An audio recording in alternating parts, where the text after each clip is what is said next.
उनकी मृत्यु नहीं हुई है, सच कहें उनको मोक्ष मिला है। देख रहा है विनोद कि कैसे बात को घुमाया जाता है।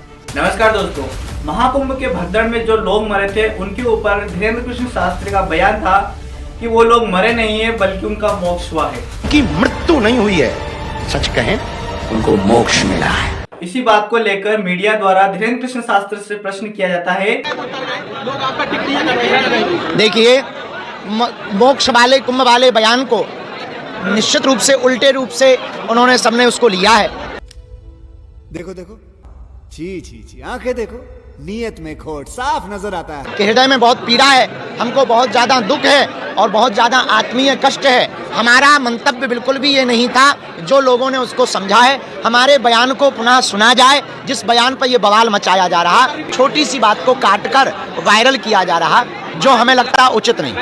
अरे झूठ बोल रहा है, ये झूठ बोल रहा है। तो धीरेन्द्र कृष्ण शास्त्री का कहना है कि उस बात को तोड़ मरोड़ कर पेश किया जा रहा है और उस वीडियो की क्लिप को वायरल किया जा रहा है। तो आइए आज आपको उस वीडियो को फिर से दिखाते हैं। धीरेन्द्र कृष्ण शास्त्री ने कहा क्या था। और एक बात बोले, ये महाप्रयाग है, मृत्यु सबकी आनी है, एक दिन मरना सबको है। और कोई गंगा के किनारे मरेगा तो वो मरेगा नहीं, मोक्ष पाएगा। यहाँ मरे नहीं है कोई। हाँ, ये है कि असमय चले गए तो दुख है, पर जाना तो सबको है। वो असमय चले गए तो इस बात का दुख है, लेकिन उनकी मृत्यु नहीं हुई है, सच कहें उनको मोक्ष मिला है। सुना आपने, धीरेन्द्र कृष्ण शास्त्री को न केवल जातिवाद पर लोगों को लड़ाना आता है बल्कि झूठ बोलना भी आता है, लोगों को मूर्ख बनाना भी आता है और लोग इसकी बात में भी आ जाते हैं। धीरेन्द्र कृष्ण शास्त्री ने स्पष्ट कहा था कि वो लोग मरे नहीं हैं बल्कि उनका मोक्ष हुआ है। और एक बात बोले, ये महाप्रयाग है, मृत्यु सबकी आनी है, एक दिन मरना सबको है। और कोई गंगा के किनारे मरेगा तो वो मरेगा नहीं, मोक्ष पाएगा। तो इन पाखंडी लोगों के चक्कर में न पड़े। गीता जी अध्याय 17 के श्लोक 23 में ओम तत्सत, इन 3 मंत्रों से मोक्ष होता है और ये मंत्र केवल तत्वदर्शी संत देते हैं। तत्वदर्शी संत के बारे में गीता जी अध्याय 4 के श्लोक 34 में कहा गया है और उस संत की पहचान गीता जी अध्याय 15 के श्लोक 1 से लेकर 4 में है। पुण्यात्माओं, 3 प्रभु हैं। ये ब्रह्मा विष्णु महेश तो बहुत अलग से स्थिति है इनकी। एक ब्रह्म, इसको सरब्रह्म भी कहते हैं, क्षरब्रह्म, सरपुरुष भी कहते हैं, क्षरपुरुष, क्षरपुरुष। और दूसरा परब्रह्म, इसको अक्षर पुरुष भी कहते हैं। और तीसरा परम अक्षर ब्रह्म, जिसको परम अक्षर पुरुष भी कहते हैं। श्रीमद् भगवत गीता अध्याय नंबर 8 के श्लोक नंबर 1 में अर्जुन ने पूछा कि भगवान, आपने गीता जी अध्याय नंबर 7 के श्लोक नंबर 29 में कहा है कि मेरे इस ज्ञान को आश्रय मानकर, कौन से ज्ञान को? जो चौथे अध्याय के 32वें श्लोक में कहा है कि उस सच्चिदानंद घन ब्रह्म की वाणी में, ब्रह्मण्य मुखी, उस सच्चिदानंद घन ब्रह्म की वाणी में ये आध्यात्मिक अनुष्ठानों की, यज्ञों की जानकारी विस्तार से कही गई है। वो तत्व ज्ञान है जो परमेश्वर ने स्वयं आकर बताया है। और उस ज्ञान को चौथे अध्याय के 34वें श्लोक में कहा कि उस ज्ञान को तो तत्वदर्शी संतों के पास जाकर समझ। फिर तत्वदर्शी संत की पहचान बताई है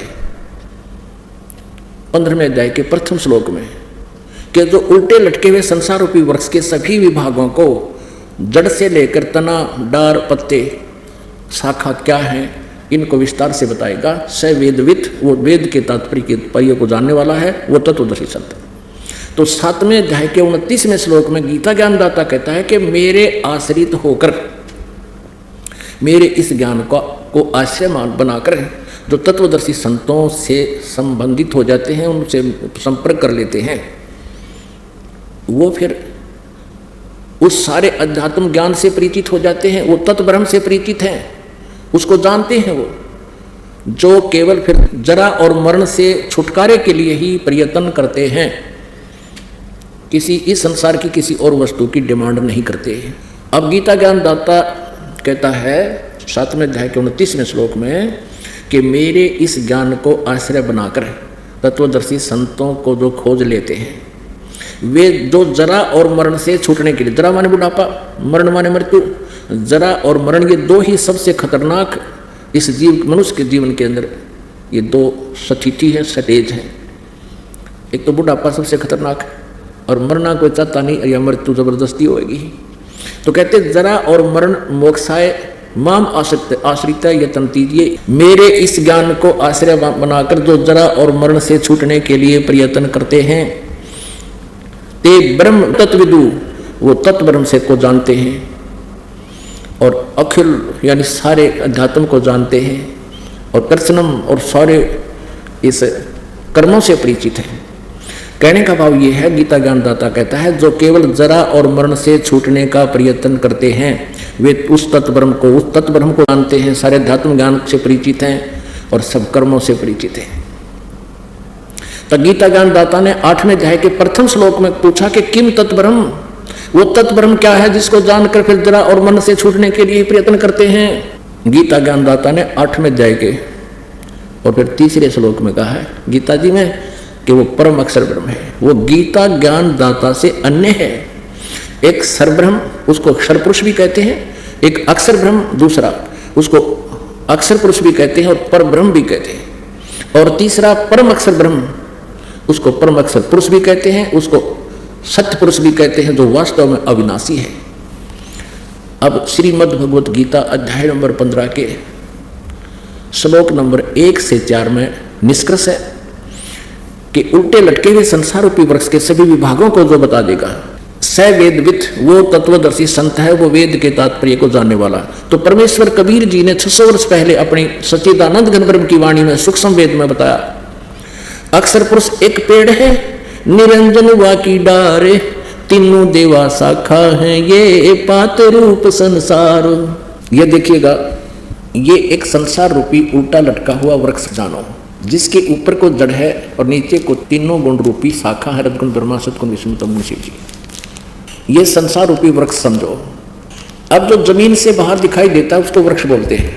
अब यहाँ परमात्मा कबीर जी ने कहा था अक्षर पुरुष एक पेड़ है, ये अक्षर पुरुष, इसको अक्षर पुरुष कहो, परब्रह्म कहो, अक्षर ब्रह्म कहो। ये तो तना तो समझो अक्षर ब्रह्म, अक्षर पुरुष है, और सर पुरुष या सरब्रह्म कहो, ये सरब्रह्म कहो या सर पुरुष कहो, ये काल है, ज्योति निरंजन है, ब्रह्म है, गीता ज्ञान दाता है, और इसके 3 पुत्र हैं, 3 शाखाएं हैं, रजगुण ब्रह्मा सतगुण विष्णु तमगुण शिव जी, और ये गुप्त है जो परमात्मा, ये परम अक्षर ब्रह्म है। ये परम अक्षर ब्रह्म है जिससे सबका धारण पोषण होता है, ये परम अक्षर ब्रह्म है, इसको पूर्ण ब्रह्म परमेश्वर भी कहते हैं।